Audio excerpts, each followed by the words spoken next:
Hello everyone, मैं विनय Upadhyay present कर रहा हूँ और हम लोग कर रहे हैं यूपीएससी मिशन 2023 हिंदी मीडियम से तैयारी 2 अगस्त 2022 द हिंदू के न्यूज़पेपर से जितने भी इंपॉर्टेंट पॉइंट्स बनेंगे हमारे प्रारंभिक परीक्षा के लिए उन सबको डिस्कस करेंगे। और ये आपके आने वाला जो यूपीएससी का एग्ज़ाम है इसके साथ साथ जो स्टेट पीएससी है उसमें भी बहुत हेल्प करेगा। तो मुझे उम्मीद है कि आप पीछे के भी सभी वीडियोज़ को ज़रूर देख रहे होंगे। इस सीरीज़ को मैंने 1 जून से शुरू किया था, तो पूरा जून और जुलाई मैंने कवर करा दिया है। यूपीएससी प्रीलिम्स फैक्ट्स वाले प्लेलिस्ट में जाके उन सभी वीडियोज़ को देख के आप रिवाइज कर सकते हैं।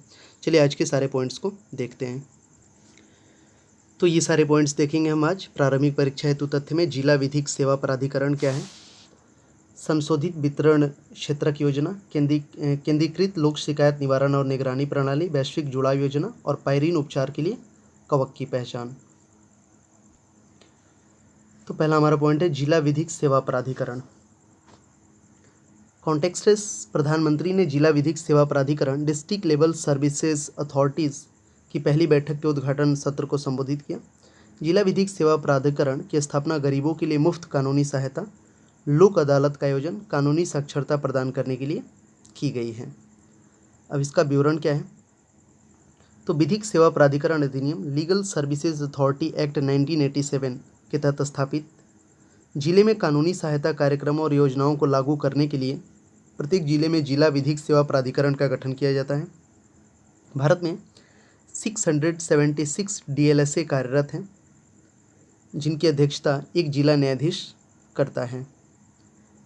अब इसकी पृष्ठभूमि क्या है, तो विभिन्न स्तरों पर विधिक सेवा संस्थान स्थापित किए गए हैं, जैसे राष्ट्रीय स्तर पर राष्ट्रीय विधि सेवा प्राधिकरण, national legal services authority NALSA, Bharat के मुख्य न्यायाधीश इसके संरक्षक होते हैं। राज्य स्तर पर राज्य विधि सेवा प्राधिकरण, state level services authority salsa, इसकी अध्यक्षता उच्च न्यायालय के मुख्य न्यायाधीश करते हैं। जिला स्तर पर जिला विधिक सेवा प्राधिकरण, district level services authority DLSA इसको बोलते हैं। तो तालुका उपमंडल स्तर पर तालुका स्तर विधिक सेवा प्राधिकरण है, तालुका लीगल सर्विसेज अथॉरिटी टीएलएससी, इसके अध्यक्षता उच्च न्यायालय के सिविल जज करते हैं। पात्रता का है, तो महिलाएं और बच्चे, अनुसूचित जाति जनजाति के सदस्य, औद्योगिक कामगार, सामूहिक आपदा हिंसा के शिकार, विकलांग व्यक्ति, हिरासत में लिए गए व्यक्ति आदि। पहल सरकार ने दिशा योजना के तहत न्याय कार्यक्रमों तक सभी पहुंच को समन्वित कर दिया है। तो दिशा स्कीम क्या है इसको समझ लेंगे यहाँ पे हम लोग। वीडियो को रोक के आप खुद से करना। दिशा स्कीम यहाँ पे Nyaya Mitra, legal literacy and legal awareness, Nyaya Bandhu pro bono legal services, और ये टेली लॉ। इसको आप वीडियो को रोक के पढ़ना, आप खुद से इसको पढ़ना। स्टॉप कर लो वीडियो और इसको देखो दिशा स्कीम के बारे में।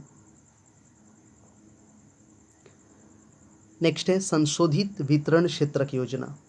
डिस्कॉम्स को सहायता प्रदान करने हेतु संशोधित वितरण क्षेत्रक योजना आरडीएसएस शुरू की गई है। उद्देश्य है संशोधित वितरक क्षेत्रक योजना डिस्कॉम्स की वित्तीय स्थिरता और परिचालन क्षमता में सुधार के लिए एक सुधार आधारित परिणाम से जुड़ी योजना है।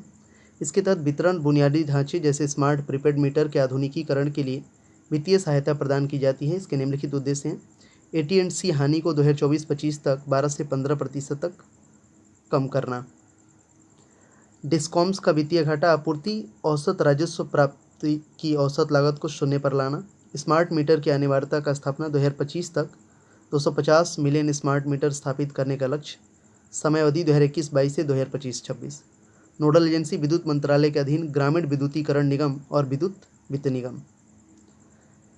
पात्रता क्या है, राज्य के स्वामित्व वाली सभी डिस्कॉम्स। इस योजना के तहत किए जाने वाले अन्य कार्यक्रम भाग ए प्रीपेड स्मार्ट मीटर, कृषि फीडरों का सौरकरण, फीडरों का पृथकीकरण, एआई का उपयोग आदि। और भाग बी में प्रशिक्षण और क्षमता निर्माण। अम्ब्रेला कार्यक्रम, इस योजना में अन्य मौजूदा बिजली क्षेत्र सुधार योजनाओं, एकीकृत बिजली विकास योजना, डीडीयू ग्राम ज्योति योजना और प्रधानमंत्री सहज बिजली हर घर योजना सौभाग्य का विलय किया गया है। नेक्स्ट है केंद्रीकृत लोक शिकायत निवारण और निगरानी प्रणाली। इसका कॉन्टेक्स्ट है कि शिकायतों के निवारण की समय सीमा को 45 दिन से घटाकर 30 दिन कर दिया गया है। विवरण है इसका कि केंद्रीकृत लोक शिकायत निवारण निगरानी प्रणाली, centralised public grievances redress and monitoring system, राष्ट्रीय सूचना विज्ञान केंद्र, इलेक्ट्रॉनिक्स एंड आईटी मंत्रालय द्वारा लोक शिकायत निदेशालय और प्रशासनिक सुधार विभाग के सहयोग से विकसित एक ऑनलाइन वेब सक्षम प्रणाली है। सीपी ग्राम जनता की शिकायतों को एक कुशल तरीके से प्राप्त करने, उनका निवारण करने और उनकी निगरानी करने में मदद करती है। A new governance paradigm, responsive governance, Pragati, proactive government and timely implementation. CP gram centralised public grievances redress monitoring system. यहाँ से देख सकते हैं social media responses 24/7 government, my government citizen जो है एंगेजमेंट प्लेटफॉर्म।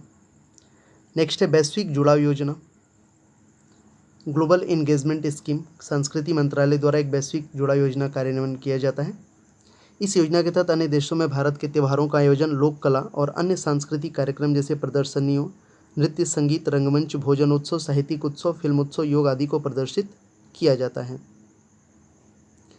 इसके अलावा संस्कृति मंत्रालय विदेश मंत्रालय के साथ समन्वित तरीके से भी काम करता है। इस योजना के तहत संस्कृति मंत्रालय भारत विदेशी मैत्री संस्कृति समितियों को विदेश में उनके प्रचार के लिए लोक कला और अन्य सांस्कृतिक गतिविधियों सहित कार्यक्रमों और गतिविधियों के आयोजन के लिए अनुदान सहायता भी देता है।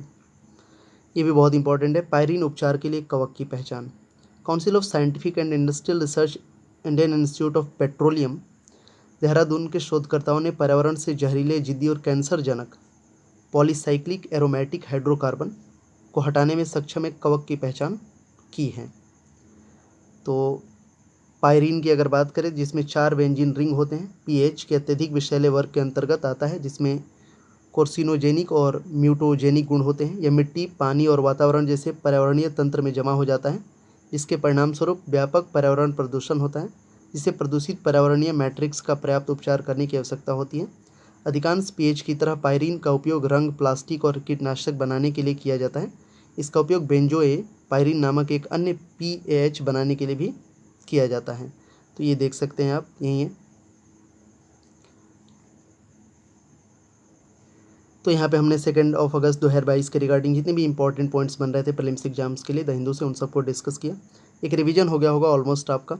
2 बार 3 बार देखिएगा इस वीडियो को, और नोट्स प्लीज़ ज़रूर बनाइए। अगर आप डेली बेसिस पे करेंगे 1 डेढ़ 2 घंटे का, अगर 1 घंटे का भी सिंसियरली अगर आप टाइम देते हो डेली बेसिस पे, तो फिर आपका टॉपिक वाइज सारी चीज़ें कवर होती हैं, और प्रीलिम्स के साथ साथ आपका मेंस का भी कंटेंट बढ़ते जाता है। मिलते हैं नेक्स्ट वीडियो में। ज़रूर चैनल को सब्सक्राइब करिए, शेयर करिएगा वीडियो को। मिलते हैं आगे। Thank you so much for watching this video.